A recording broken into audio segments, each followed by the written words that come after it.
Well, g'day and thanks for inviting me to talk today. I'd like to talk for probably 20-25 minutes on what Australia's doing with its fighter force. You're probably asking yourself the question right now, what relevance is Australia to me? It's a little country on the other side of the world that's about as far away as you can get from here. I know that because I came here the other day.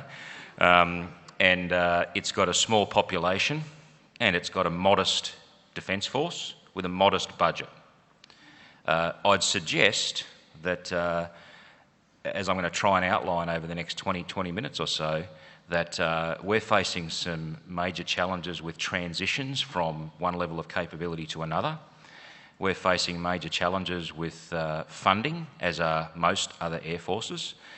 Reference how well we, or an ability to have or a necessity, I should say, to have a range of capabilities that are complementary, and we can't afford to have any stovepipe capabilities any further, so a requirement from government. Fortunately, our government has, as I'll outline, has committed a fair bit of money to defence over the years, but especially recently, but also I think as a modest-sized air force, there probably are a fair few other modest-sized air forces here, and some of the lessons that we've learnt with dealing with large air forces may also be relevant. I should caveat what I'm about to say with, I'll talk about some projected acquisitions that are in line with our white paper. I was expecting, or there was a good chance our white paper was going to be a white paper 15 and be out by now. It's been confirmed the other day it'll be a white paper 16. So I'll just ask you to bear that in mind, that I'll be talking about some things that I think will be announced into the future by government.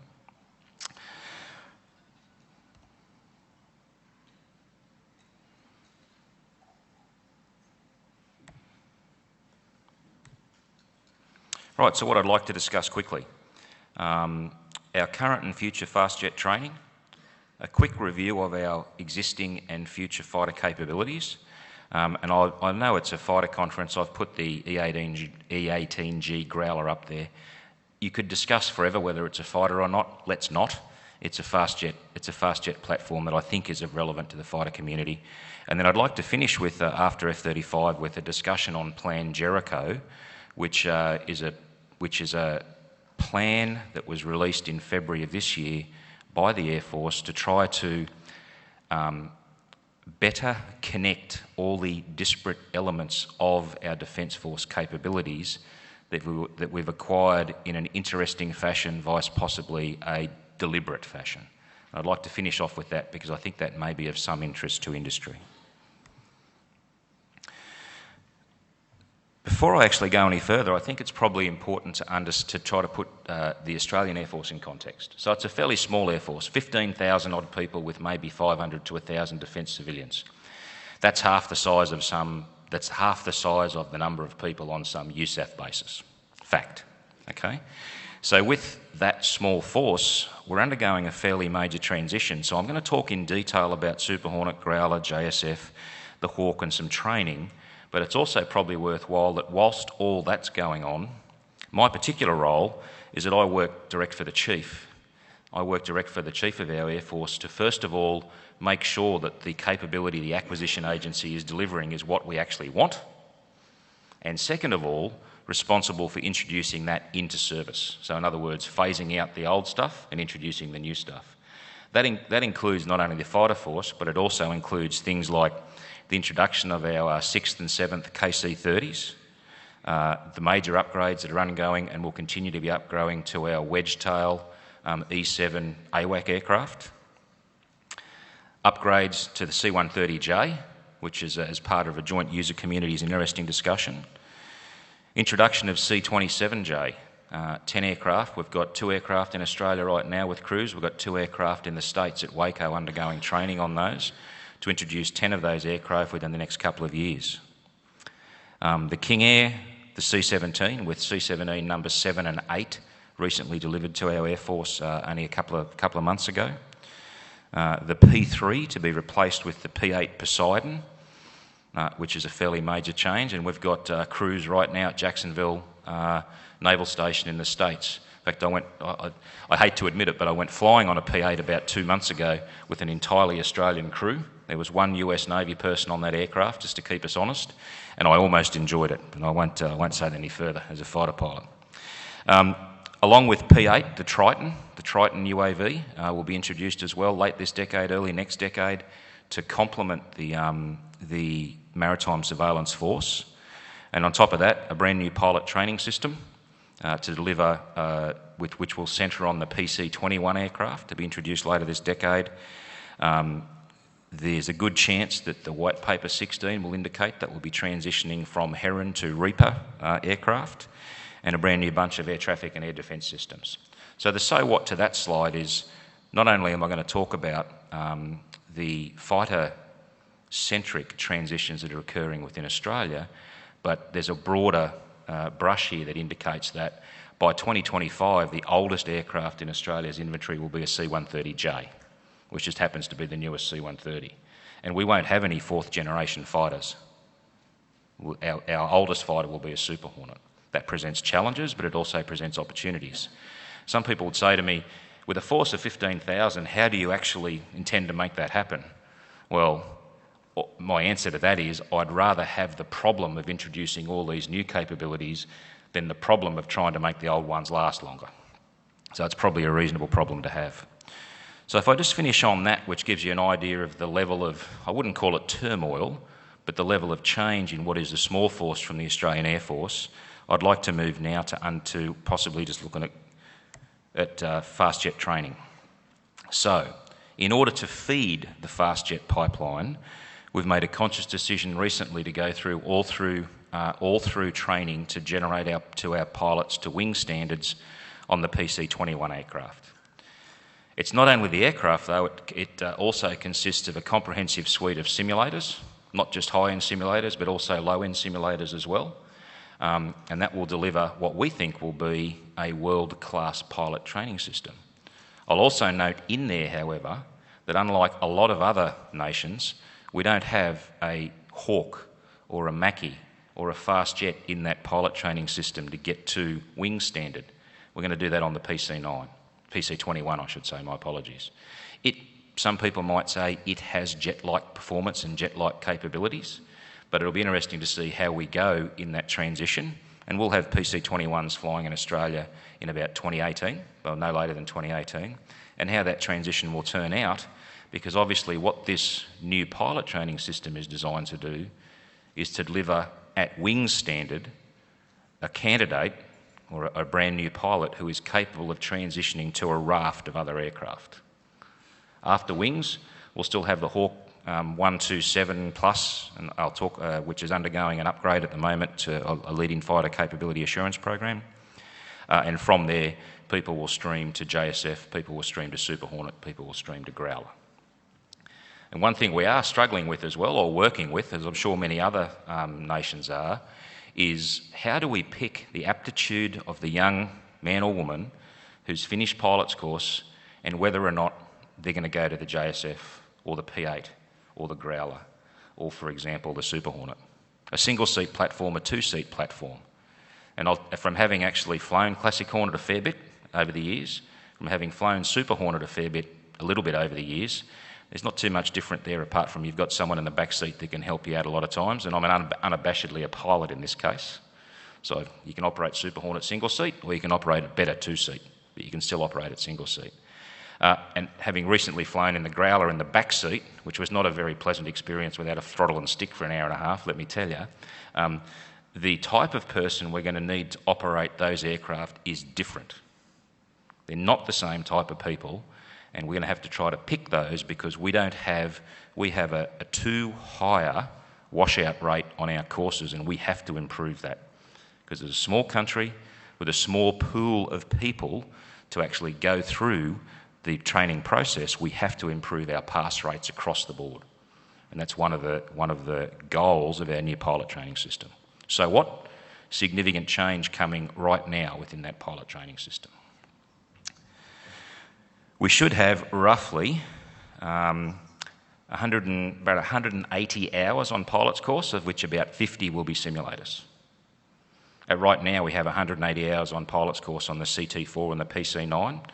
we're going to have about 130 hours on pilot's course live and about 50 hours, probably 50 to 60 hours in the simulator. That's a change.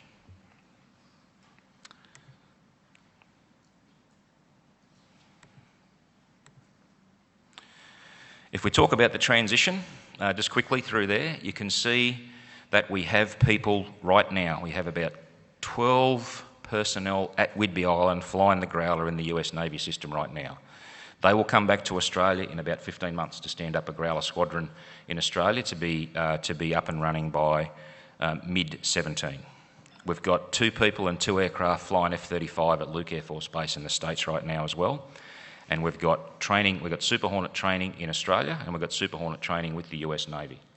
Our future intent, all Super Hornet training will be done, all Growler training will be done with the US Navy at Whidbey Island, our ab initios. Obviously we've got Classic Hornet training continuing. We've got F-35 introduction with IOC 2020, FOC 2023, and a point I'd like to make is that Australia's committed to 72 JSFs. We've got options, or we've got the overall purchase is up to 100. Early next decade, we'll be looking to provide government options for whether or not we should retire Super Hornet and take another squadron of JSFs. And the success or otherwise of how we introduce JSF will be critical to making that decision. Obviously, we've got Super Hornet going on, Growler going on, and the Hawk lead-in fighter training, Hawk lead-in fighter upgrade going on. So in that space, along with all the other transitions I outlined 5 minutes ago, we've got all these transitions within the air combat space, which for a small force is a challenge. And that challenge is concurrency. If I talk really quickly now just through the 3 or 4 key capabilities we have in Australia. So we've got Classic Hornets. The Classic Hornet I first flew in 1990 is nothing like the Classic Hornet that I last flew. Unfortunately, it was a couple of years ago now. But being an old fart, if you haven't flown for a couple of years, it's not too bad. But the jet has been progressively upgraded over the years, and I think we spoke at length yesterday about some of the goods and bads of others of that. But notably, Australia has introduced a different configuration to the US Navy standard, and that different configuration includes an Elta-8 222 pod. It includes a capability to employ the JASSM, Joint Air-to-Surface Standoff Missile. It includes bowl flare capability and bowl chaff capability from Sweden, for example. It includes a JDAM-ER capability, which is a longer-range JDAM weapon which has wings on it, and I'll pretty much leave it at that. 1 training squadron, 3 operational squadrons, and the so what to all this is we've been flying these now since 1985. That's about 30 years. And they're getting tired. They're getting old, and you would have to argue, in all honesty, that in 5 or 6 years' time, what is the capability relevance of this capability in a high-end fight? And does it actually exist? Also, we're challenged by fatigue and we're challenged by hours on these aircraft as well. So we're towards the end of the life of those. Moving on to the Super Hornet, based at Amberley. We've got 24 jets in 1 squadron there for Super Hornet. Standard raft of US Navy weapons on that without going through too much. Training in the States, training in Australia, and a decision, we'll keep those to round about late next decade, as I've already mentioned, with a decision on whether to replace them with JSF or not at some time there. The Super Hornet itself, people probably know what it brings. Whether it's 4.5 generation or 4.3 generation or 4.6 generation, I don't care.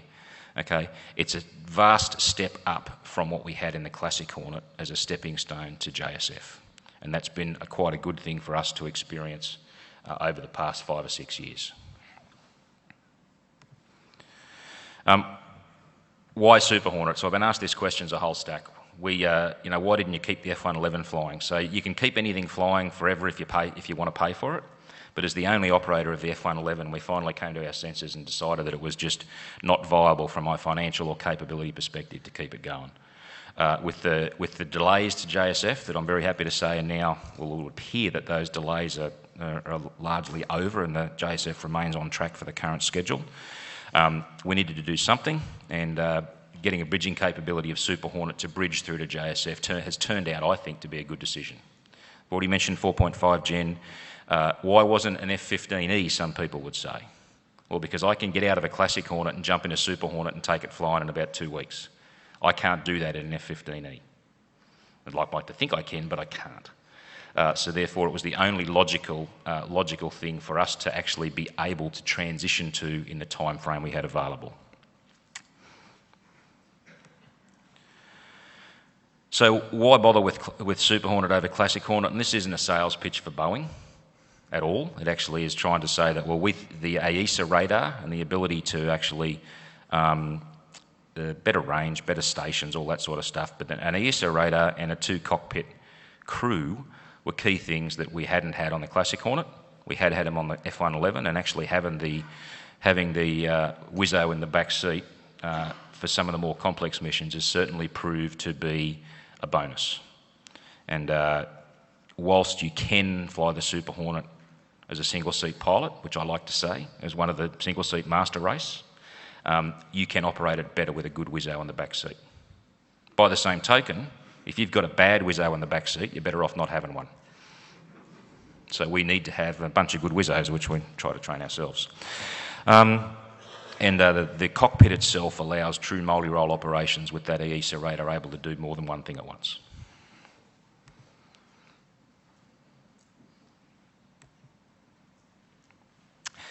Super Hornet as well.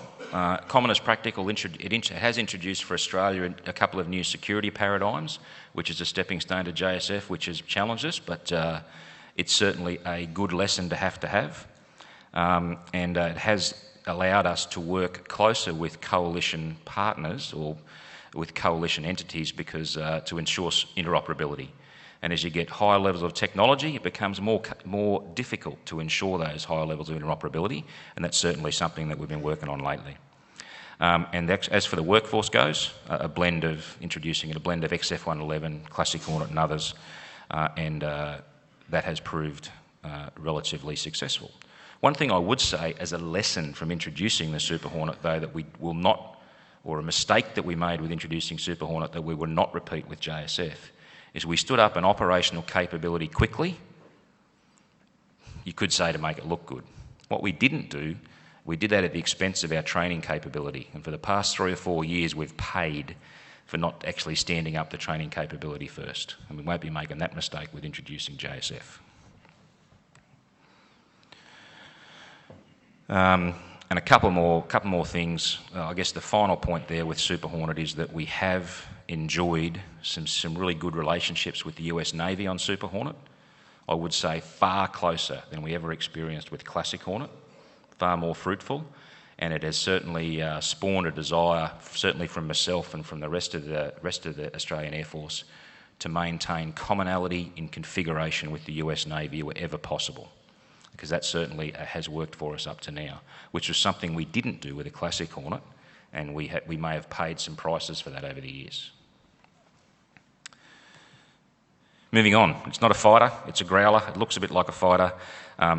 Growler capability, as I've said, first jets will be coming back to Australia in 2017, and we'll have the last jets back about 6 months later. So by mid next year, we should have 12 Growlers in Australia to be conducting OT&E and workup for an initial operating capability in 2018. They'll be based at Amberley. They'll be 6th Squadron.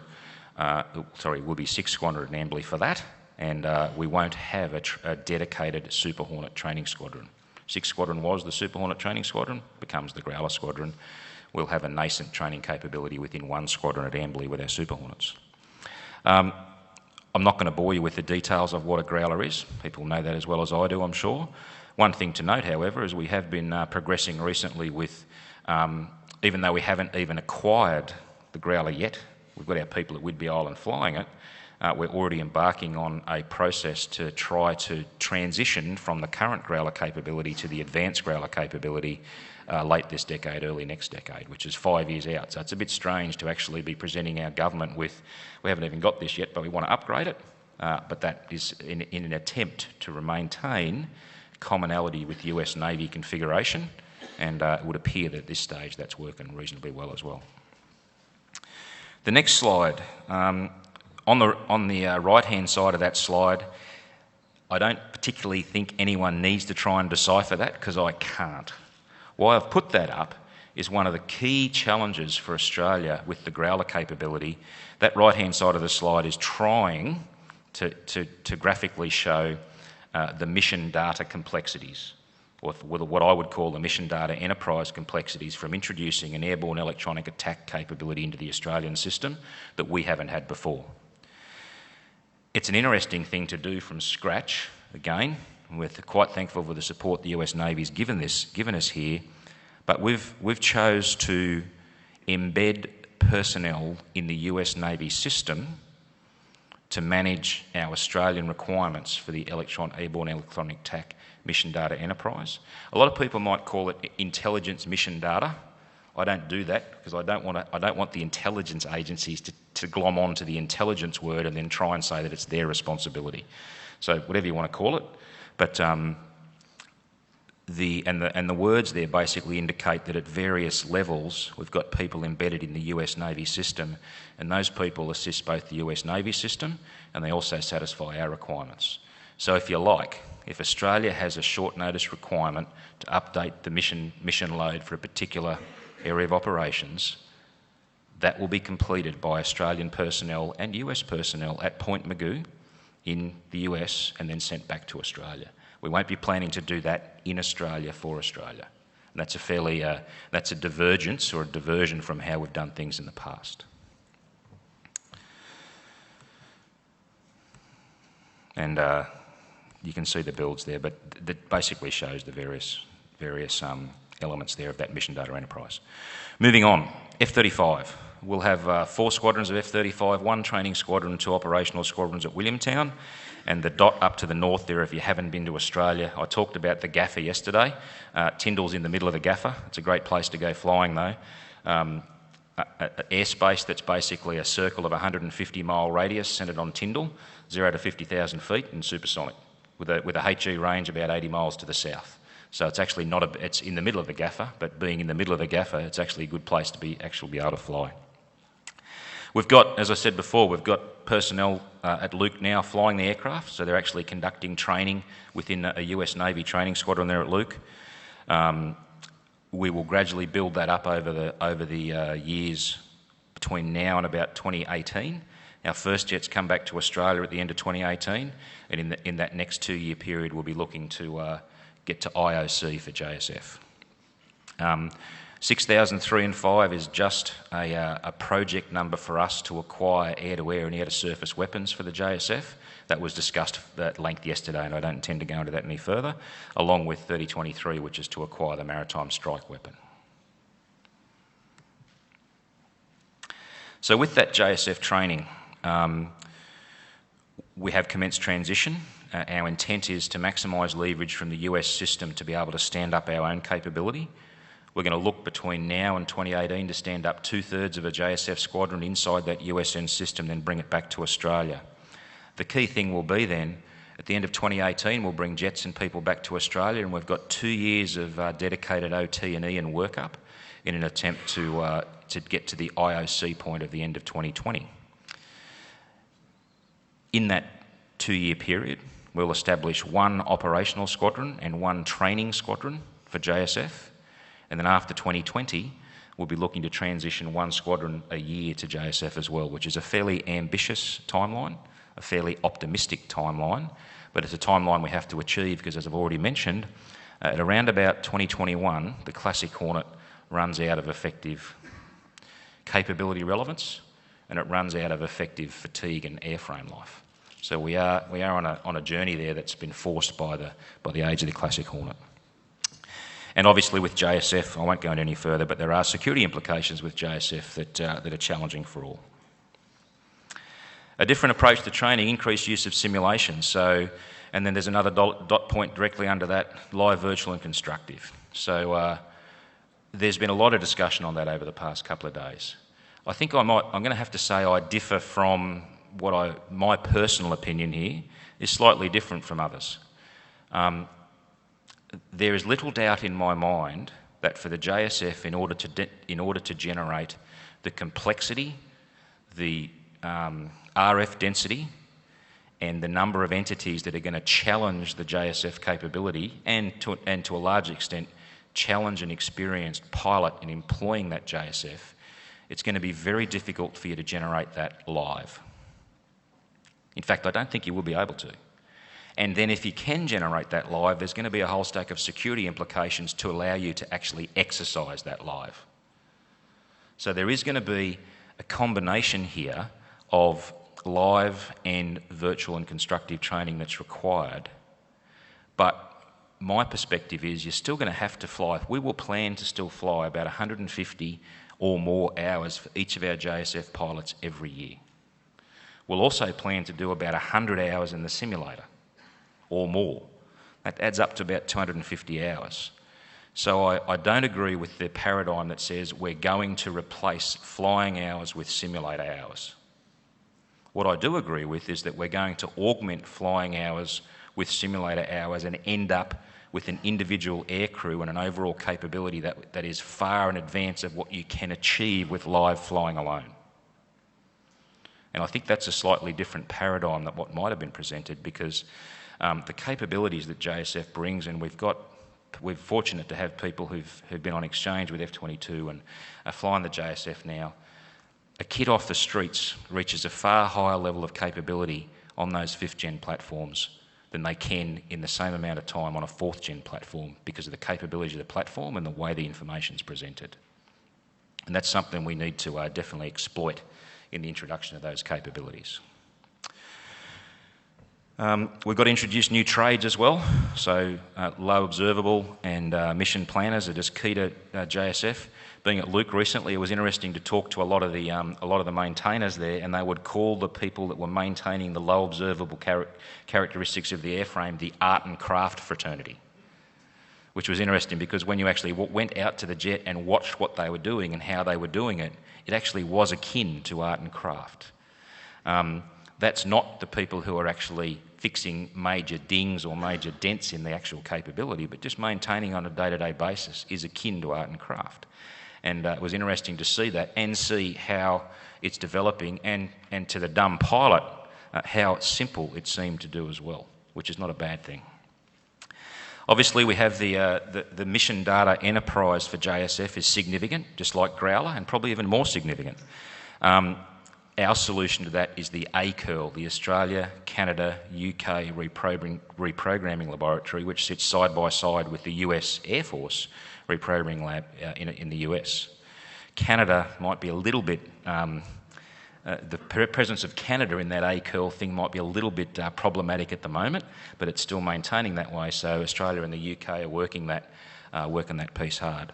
And the success of the ACURL concept will be fundamental to the success of developing a relevant and realistic Australian JSF capability. Lots going on, difficult transition period with lots of moving parts. We've got to maintain the current capabilities. So whilst all that's going on, we've got jets, tankers, wedge tails and Hornets deployed to the Middle East right now, conducting operations against Daesh, as a lot of people currently have as well. We have to continue that whilst making this transition work, which is a challenge. It is a major change to the way that we've conducted fast jet training in the past, and we have to make that change. And the best way I can try and describe that change, I think, is that in the past, I know that I have had to force myself as a squadron commander to go to the simulator and force the kids in the squadron to go to the simulator as well, because the training they received in those simulators wasn't necessarily the standard that we wanted, nor did the simulators actually reflect the exact configuration of the current aircraft we fly. That's a challenge. That's not a reflection on anyone that's providing the simulators, it's just reality. So how do we generate an environment for the JSF where the pilots, from the youngest nugget up to the CO of the squadron, want to go to the simulator, conduct virtual training, because it is the best device and the best environment to challenge them? How do we get that to work? And if we can crack that nut and we can generate a virtual environment where people want to go to the simulator to conduct the training, we'll actually be a long way down the path to actually fulfilling that if you like, new approach to training. I've actually sat in the new JSF simulators, and the visuals are great, and you go in and you go up and you're immersed in this dome, and it actually is about as real as you can get. But does that actually mean that it will reflect a high-density training environment? Well, time will tell, but it needs to in the future. Also, the simulator device or the virtual device is probably one of the only areas where you can actually exercise all the JSF capabilities due to security issues. Concurrency, I've already mentioned. Australia especially has a limited workforce with a small force. We've mentioned new skill sets that need to be introduced. When you only have a small force, if you have a dozen people from your fast jet force, not just pilots, but key engineers or key senior NCO maintainers, if you lose a dozen of those, it puts a big dent in your capability, which we need to manage. We can't afford to do that. And we do need to look as well that if it takes longer to progress, so we need a greater period of time for our junior aircrew before they get promoted to squadron leader or wing commander, before they become executives. We'll need to manage that as well.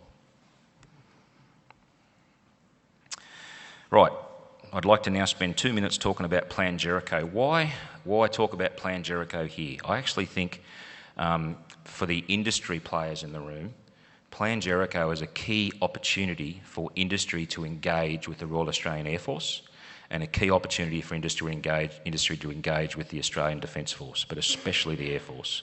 Jericho is an Air Force initiative, but it is an Air Force initiative, but it's a joint initiative across the board to try and deliver by 2025 and beyond an integrated air and space capability.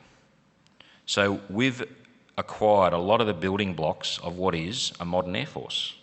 We'll have Super Hornet, we'll have Growler, we'll have JSF, we'll have KC-30 tankers, we'll have P-8 Poseidon and Triton.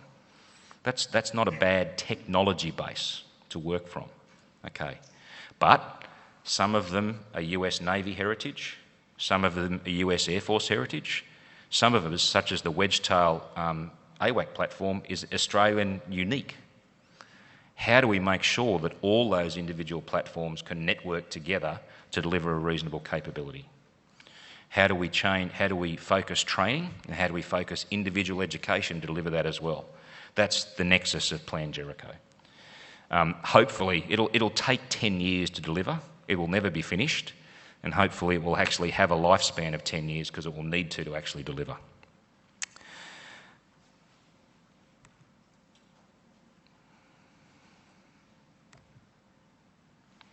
And in a slide format, just trying to describe what I've just described, linking sensors, intelligence, command and control, and engagement systems across all the platforms that you can see on the slide there to make them work as an efficient defence force. Now that challenges anyone, we know that. The USAF, the US Navy, the US forces, the UK forces, any of the air forces out there will be challenged by the same problem. So I think the problem is and various people are, and we heard yesterday from the Swedish and the Gripen how they're probably a long way further down the track than what I certainly realised. But certainly that problem, I think, is a problem that everyone shares. We'll need to work on this from Jericho, but the challenge will be you can work on that individually, but you have to make sure that it is interoperable within a coalition. There's no point having this work within Australia only if when we go to a coalition environment, it doesn't work within that coalition environment. And as is obvious, that coalition environment in most cases is driven by the largest member of the coalition, which for us at the moment is the US, and how do we make that work? Thanks for listening. That's pretty much all I've got. Thank you.